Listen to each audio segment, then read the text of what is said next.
Good morning, everybody. I am here at Moody Park on location in New Westminster with my next guest. We are at the 2026 National Indigenous Peoples Day celebration, and it's one of the biggest festivals that has been put together for eons. And our next guest here is no stranger to this event. In fact, he's done a lot of duties with this. He's emceed. He's done, juggled so many hats. And now, today, this year, he is actually one of our musical performers. His name is the amazing Ernie Cardinal. Ernie, how are you doing today? Oh, you know how much it's an honor to be on the stage in a different capacity, because for years I've always been a blues player. I've always loved to play that good classic rock and just get the people going. But I was always the MC, actually the original MC. The very first National Indigenous Peoples Day, when it was here, when we only had a few hundred people. I was the first MC, and then the next year again and again and again, and I got to see it grow so much. And now, you just see the hundreds and hundreds, if not thousands of people. So now me coming up to play, it feels like a beautiful full circle. And it's wonderful. What a day. The weather's beautiful. Get to see old friends like Ed, Ruth Weller, Albert. Oh yeah, just good times, good times. And I remember one of the most amazing things you said, and I'm going to echo what you said years back, and it still resonates to these amazing communities today. It's not just today, but every day is a good day to be Indigenous. 100%. And what I like about National Indigenous Peoples Day, now we're not talking pretendians, we're talking about in our hearts. And today is a day when everyone is a little bit Indigenous. Everyone can feel that pride, that resiliency, that sense of belonging. Today is a day to celebrate, anything indigeneity, and most important, our allies. And that's a lot of people out there. And we cannot do this without everybody, every creed, every race. We're all together. One big community, one big family. Exactly. And I remember how years back we even had that theme, and you're hearing it today. That theme we had was called the Celebration of the Drum. Remember that one year where we had all these different cultures come together? There was Japanese taiko drumming, Brazilian dancing, and then, of course, our favorites that come down here and just hit those drums like you wouldn't believe it. But what's the first thing that comes to your mind when you first hear that drum beat? You know what? If we look at every culture, if you go back far enough, it doesn't matter if you're Polynesian, Asian, European, there is that tribal beat, which is the heartbeat of Mother Nature.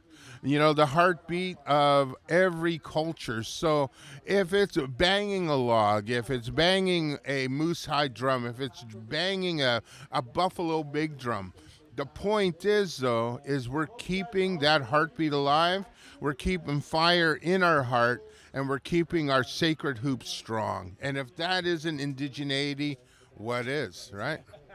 And what was so fun was when you emphasized so much how important teaching culture was, especially to young youth, children, high school kids. A few years back when we had the Spirit of Children Youth Conference.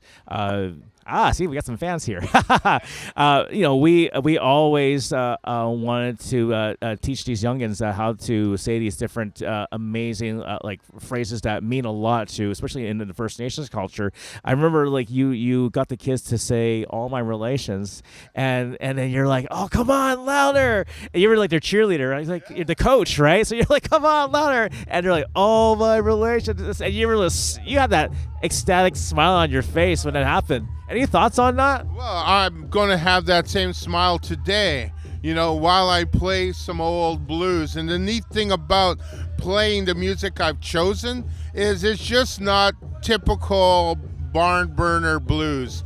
I've actually sat with my band. It's kind of funny because we originally wanted to call ourselves Ernie and the Colonizers, but, because it's a couple European that back me up. But their hearts, like I said earlier, they are very indigenous. They support, they've always been connected to the Aboriginal community. So if anything, we should be called Ernie and the Allies, because that's what they are. They are the allies. So I know that when I'm up there playing, no matter if I'm off key, no matter if I break a string, I'm just going to be happy, because the music that I picked is music that came from Aboriginal people like Robbie Robertson, the late great Jimi Hendrix, who's, half Cherokee. And of course, Robbie Robertson was a great Mohawk from the Six Nations. And all the music has that Aboriginal sense of pride and truth-telling. And I gotta love storytelling. That brings a lot of gladness to me. And the thing about this event is that we have a variety of things besides the performances on stage. We have storytelling, right? Arts and crafts, and even the display of the amazing canoe that's right in front of us, actually across from us as we speak. And that canoe has could tell probably a million stories on sea. That canoe used to actually be in my front yard for about 5 years. I remember that. Yeah, and I remember, two crows and 2 raccoons called that home, right? And just long as they didn't wreck the canoe, which they didn't, I let them live there. So to wake up every morning before I was going to head out to Spirited Children to work with the youth, I'd always leave a cookie for, the 2 crows and, say hi to the raccoons and then head on out, right? But I tell you, looking at it now, it looks like a brand new canoe. I heard that a local artist came and restored it to its original glory. And you look at the teepee that's put up, like, wow. I'm amazed at the growth of Spirited Children and how they're keeping our circle strong. Way to go. That's right. And, every year we always have the whole town come here. And like you said, you've seen this grow as the years went by as an MC. And, the whole town is here. And I feel like maybe in the future we may have to get a bigger location. I know last year you guys did try to move it to Queen's Park. But, there's something that is just nostalgic about Moody Park. And let's be honest. We haven't even taken over the baseball diamonds, so I think hopefully, I'll be able to come and play more music. That's my dream, to come back and play some more Aboriginal rock for you guys. Hey, and if you need an extra guitar player, I'm with you all the way. You are probably one of the greatest musicians I've ever heard, and, I hope that we get to share a stage. Hey, actually, no, that's a lie, everybody. Me and Ed, for about 2, if not 3 years, shared a stage, and we used to jam out on Blue Christmas. I remember. Yeah, at our Christmas party. Yeah, jamming with Santa. Yeah. I remember the elders at the elders table would love it every time when I did when we did our impressions of Elvis. They just went insane over it. They went nuts over it, right? Because they grew up seeing Elvis's rise to stardom. But speaking of stardom, you've inspired even youngins to even want to get into music, right? What would be the one advice you want to give to these young folks who want to start a band? Oh man, rehearse, and then rehearse again. That's the whole point, because if you're going to love music, then you're got to love to rehearse. You got to love the hard work and the that building that band together, because you know what? Sure, there's a lot of Taylor Swifts out there, One Directions, people that are thrust to it, but a lot of us blues musicians, and I know you know what I'm talking about, Ed, you gotta practice more, right? And then you find a true joy of music. And that's what I love to see. And we look up to even all those legends like B.B. King, Eric Clapton, right? Muddy Waters, and the list goes on and on. But it feels like what's great about being in a band is that it also teaches kids teamwork in a way. Absolutely, that's the whole point. It is like a family. It's like a marriage. Like when you actually are in a band, you're going to have battles. You're going to have fights. Can you overcome it? So you got to get those rehearsals in.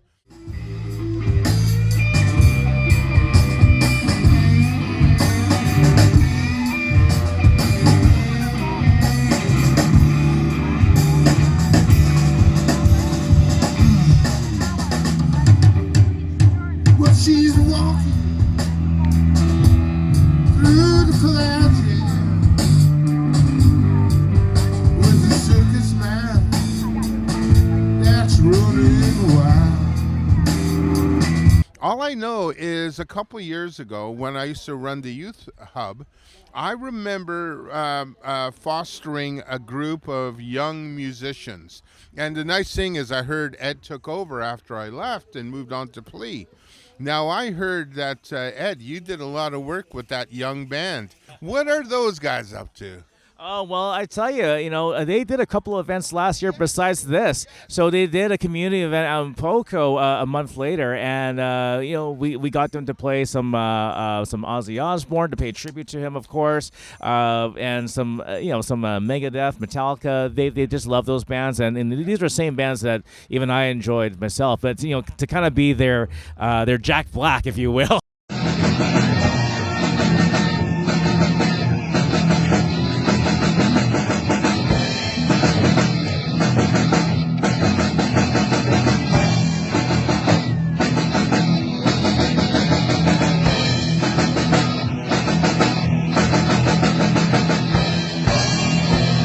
But I think what you did was that you really sparked that whole School of Rock atmosphere for these kids to want to play guitar more. Oh, yeah.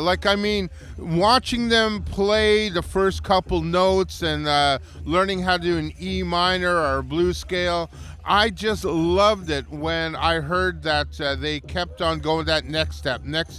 Then I was able to get some free sponsorship to send the bass player and the guitar player to the Vancouver School of Rock. And when they came back, their eyes were open, their hearts were, and their ears were open, and I knew that we had the next generation, Ed. I would love to one day see them play such songs as My Generation by The Who. Yeah, exactly. Oh my God, Megadeth, Ozzy, oh geez, and I'll never forget when we had them opening up George Leach. And they're doing Sweet Child of Mine, they're doing the Cranberries. That's the music I used to play.